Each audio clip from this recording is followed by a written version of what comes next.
Yo guys, what's up? In this video, I'm going to be unboxing two of the Beast Morphers Megazords. Now, as you can see, one is going to be the Beast Racer Zord, and then the other is going to be the Beast Wrecker Zord. So the Red Ranger Zord, and then the Gold Ranger Zord. Now, these are the converting Zords, which means that they can go from the battle mode, which is this form that they're in currently, to their vehicle mode, and then to their animal mode. So you can kind of see this on the back, but if you've seen the show, then you already know what they transform into. So let's see how these things are. Now, I have none of the other Beast Morphers Megazords or Zords or anything like that, so it's going to be kind of cool to see how these actually turn out. But let's just jump into the unboxing. Okay, so I think I'm going to start with the Beast Racer Zord, and then I'll move to the Beast Wrecker Zord.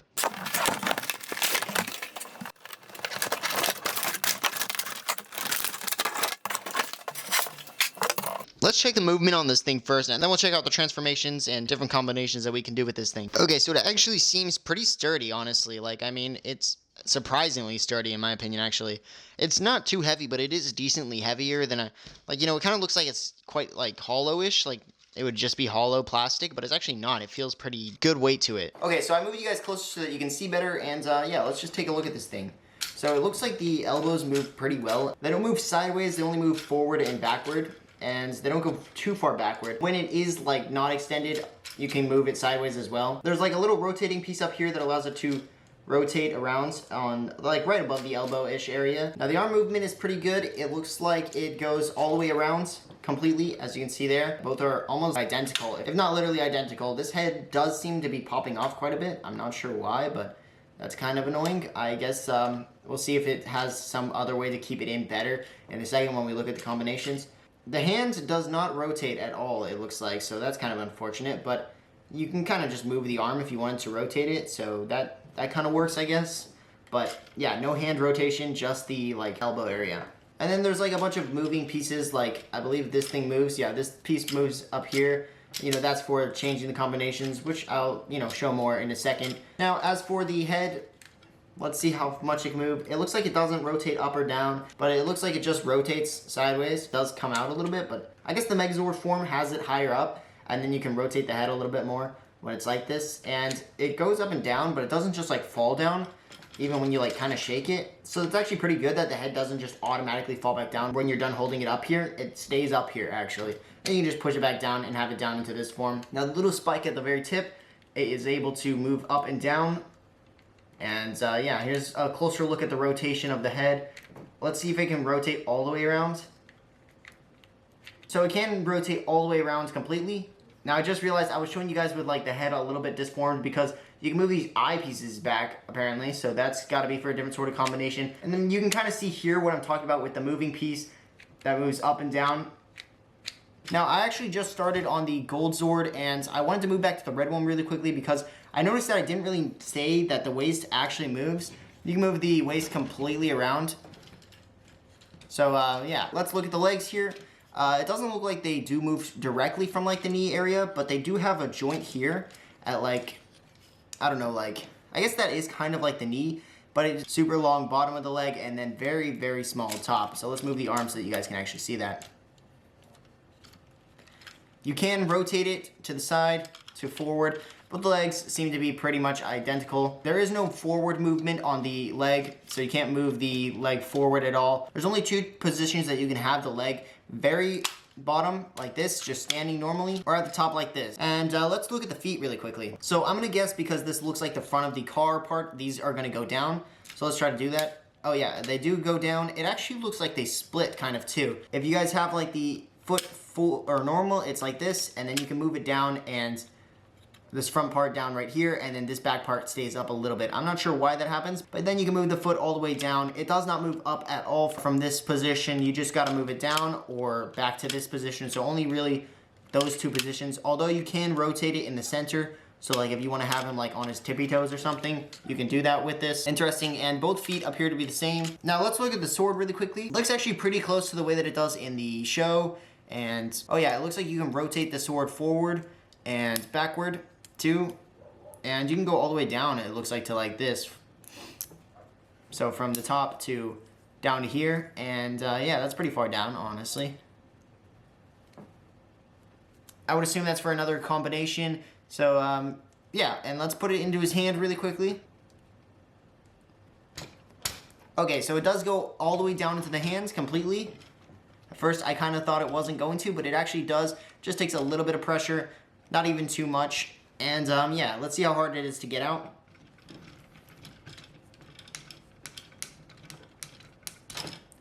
You need to pull it pretty hard and then just twist it back and forth, and then you can get that out pretty easily. And let's check the other hand. This one fit in there also. So the Megazord actually comes with this little booklet of how to transform it into the other forms. So let's take a look at this and see how to do that.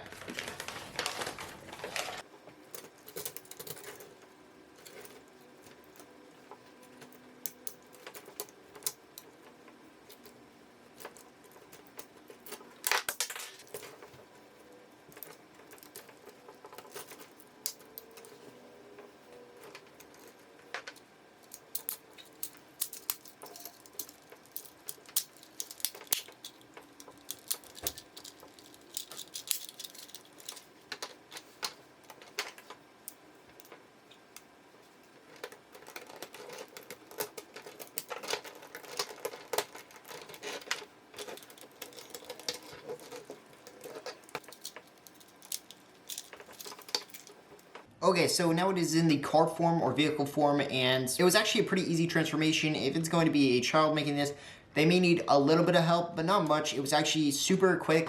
Okay, so now that we have it into the vehicle form, I'm going to turn this into the animal form and see how that goes, or the cheetah form.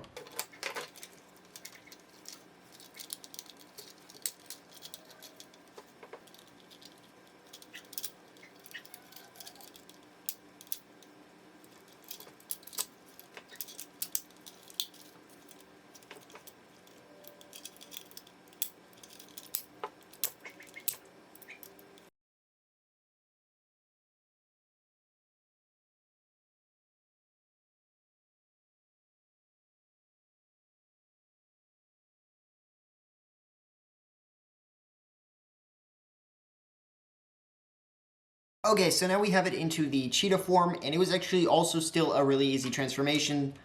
I would say actually easier than the other one, changing from the battle modes to the vehicle form. This also has less steps, which may have been why it was easier, but also the steps were just a lot easier to do and understand. Now, I'm going to show the instructions on how to do this really quickly so you can kind of get an idea of how it would be to learn how to build this thing. They're pretty simple, pretty, arrows and stuff showing how you move it, where you move it, and what pieces you move. Now, I forgot to record while I was doing this, but when I transformed it back into the Megazord, I just wanted to give a little bit of an idea of how easy that is. Now, the only really difficult part was snapping the legs apart. Because as you can see here, there's like this little clip piece. You can kind of see that. Let me try to get a better angle. Yeah, that little clip piece right there. That piece snaps onto the other side, and then you have to kind of pull it apart. It is quite a bit of a snap, whereas, it's not just like a pull it apart like slowly or anything. You gotta like yank it apart, but it does come off okayly easy pressure-wise. But yeah, that's it for this Zord. Let's move on to the Gold Zord, or the Wrecker Zord. Okay, so now we have the Beast Wrecker Zord / the Gold Ranger Zord. Now let's just open this thing up. Okay, so all of the bands are off. Now, the Zord actually literally just fell out of the box just a second ago, right as I, tried to pick up the box again. So, let's just pull this thing out. Now, it actually looks like I missed some stuff because the weapons inside are not actually completely out of the box. So, I'm gonna have to cut these off. Okay, so everything's out, including the Megazord and then the 2 weapons on the sides. I want to move you guys closer so that you guys can see this entire thing better. Okay, so here we are. It actually looks pretty cool. So, here's a close-up of it. It looks pretty good. But, yeah, let's just move into the arm movement. I'm noticing that this one doesn't have any sort of elbows or anything like that, so you can't bend the elbows. And yet again, the hands don't twist. That's not looking too great for this one. The elbow does twist. You can't bend it up and down. Now this one has the normal fist kind of under this gold, the gold crane piece. And it looks like this crane piece kind of moves. I feel like it's moving in my hand. Now this arm does appear to have the same amount of rotation, no elbow. Oh, it comes off completely. So that's what was happening there. It has this little latch piece or that piece right there. You can see that? That sticks into the hand of the Zord, and boom. It fits in pretty well and pretty easily. It goes in smoothly. Now let's check out this head because this thing looks super weird, but you know, kind of in a good way. Obviously, this piece back here moves forward and backwards, as you just saw me do that. But yeah, it moves forward, backwards, not too far backwards because it does hit like this piece right here, and you can move it forward, and then it hits the head. Let's check out this head. It looks like it doesn't rotate at all. Yeah, it doesn't look like it rotates. Kind of unfortunate. Again, this one seems like it's much more of a stiff Zord rather than the other one, which is very like kind of movable in a lot of places that this one isn't. Elbows and, you know, head and stuff like that. Let's move to the waist, actually. Now, it doesn't look like it moves at all, actually. But let's move down to the legs and see what we got down here. So there's no actual like out movement, so it doesn't go in or out like the other one did. And it doesn't move forward or backwards. So the actual legs have almost no movement. Let's move down to the feet. Now, these actually have quite a bit of rotation. As you can see there, it fully rotate around, and it's very smooth movement here. So it does have more movement than the Beast Racer Zord did. So this is pretty much the only part that has more movement than the Beast Racer on the Gold Zord. But yeah, both feet have the same amount of movement, same amount of rotation. Now, as you can see, the foot goes into like this socket behind. I'm gonna guess again for the transformation, and it's actually kind of difficult to get out of there. I'm gonna try to push it in there. It's kind of hard to get out of there. But how you get it out of there is like if it's stuck in there, you can't like really fit, and you don't have like a nail to fit in there. You just like push the bottom. So like down here, you just push that, and boom, the foot flips out. And yeah, so that's it. And that's it for the feet, and that's pretty much it for the body. Or the whole thing, actually. I mean, other than it looking really cool, this thing seems pretty stiff. So let's hope that the other modes have more movement, or at least aren't very stiff. And if they are stiff, they need to look cool, I'm gonna say. So yeah. Really quick, before we move on, obviously we gotta test out these weapons and see how these fit in. I'm just gonna show the one on the one hand. So here we are, it's obviously in. It fit in pretty well, almost perfectly. It folds. You can have it like that. So you can also open it up and put it in more like a sword, it looks like. So you just pull it back out and push it in. Now this one actually goes in a lot smoother than the Racer Zord's weapon or sword did. Let's move into the other forms. Now, just like the other one, it has a little booklet of how to change into the other forms. And I'll show you how it actually looks in a second after I finish combining all of the different forms. But yeah, let's just start changing it up.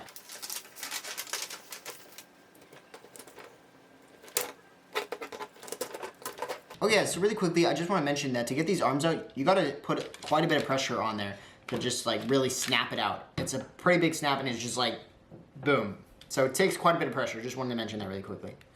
And also, I found out, I don't know how I couldn't move these before, but these pieces up on the face do move. So this piece folds down, and these pieces fold up, or twist up, I suppose. But yeah.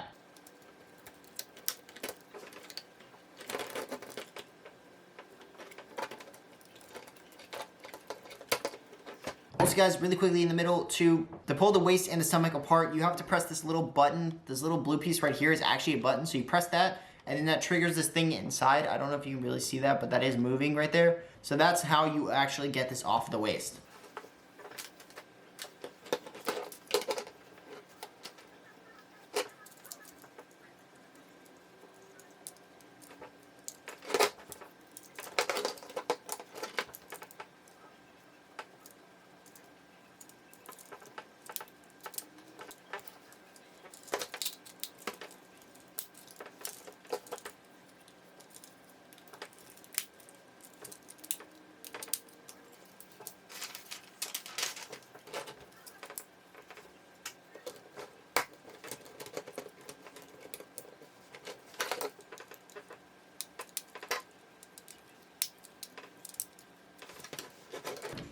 Okay guys, so here's the vehicle form. Now, on the actual manual or how to build it, it actually has the animal form first or the beetle form first, but I wanted to do the vehicle form first because that's how we did it on the other one. Now, if you're wondering how to actually change it to this form, you flip the page. The other few steps are on that side of it rather than being on the same side as this one, like on the other build.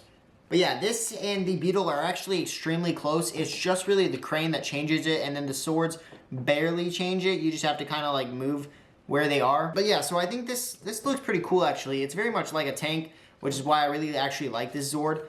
And you know, you can kind of move the crane a little bit. It doesn't actually rotate around, which would have kind of been nice, like if you could move it like this way or that way, but it doesn't do that. It does actually have quite a bit of rotation though, like where you can go up to different heights and like change where it is. You can rotate it from like these little joints here, and then yeah. But yeah, let's move on to the beetle form, and then I'll show you guys that.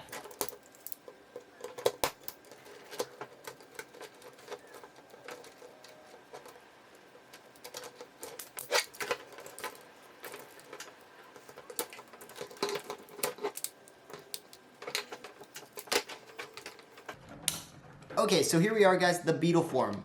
Now, it actually looks quite a bit like a beetle, I'm not gonna lie. It turns out pretty good. Like, I mean, this covers, like, the face completely when it's like that, but, like, you can see that it has, like, the legs like a beetle and stuff like that, and it looks pretty good. But, yeah, let's see how easy it is to turn it back into the Megazord form.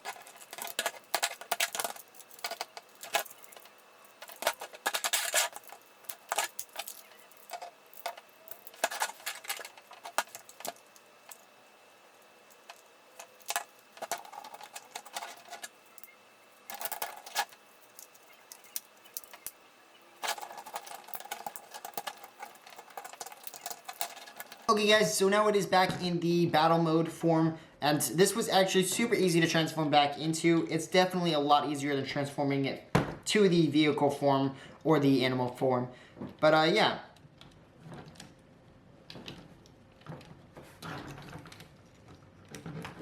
There you go though, that is the gold. But yeah, that is the Gold Zord. I'm going to do an overview of both of them really quickly, but right before I do that, here is what the instructions look like. Again, pretty much the same thing. Arrows and everything on them. And let's look at the other side. Almost exactly the same thing again, except with these steps on the top. Okay guys, so here they both are. They're both about the same height, except for this one taking over the red one by a little bit because of this golden piece right here. If I was going to recommend one for you to get, I would say this one. This one is just a lot easier to work with and just moves a lot better. Now, if you were going to get one for just display or something like that, then I would say probably this one because it looks better. It looks better, it's heavier, it looks more heavy duty, and all the forms I think look better on this one. It also just has more details. It also just has more details across like the entire body, whereas this one's kind of just like red and black, and then this one has like the little orange details and the blue details. So, yeah.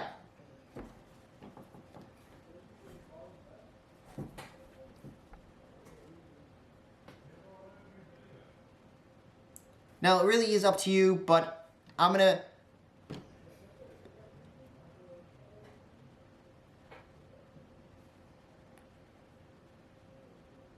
But yeah, on the rating boards, these Beast Morphers Zords seem to be probably a 6 out of 10 on these, on the Beast Morphers Zords in total. Now, I don't want to take too much away from the other Zords because they could be really great as well. Or they could be really great, but I feel like this one's movement and stuff just doesn't make it too great. But yeah, I think that's it for the video, guys. I hope you guys enjoyed it. If you did, make sure... I hope this video was helpful, and I hope you guys enjoyed it. If you guys did, make sure to hit that like button and consider subscribing because I plan on making a lot more reviews in the future. I also have a really big video coming soon, so you may want to stay tuned for that. Another thing, at 1,000 subscribers, I will be doing a giveaway. So if you want one of these or something like this, or maybe a Dino Fury Zord or something like that, just subscribe and you may be able to win one from the giveaway at 1,000 subscribers. But I think that's it, so I will see you guys in the next video. Bye.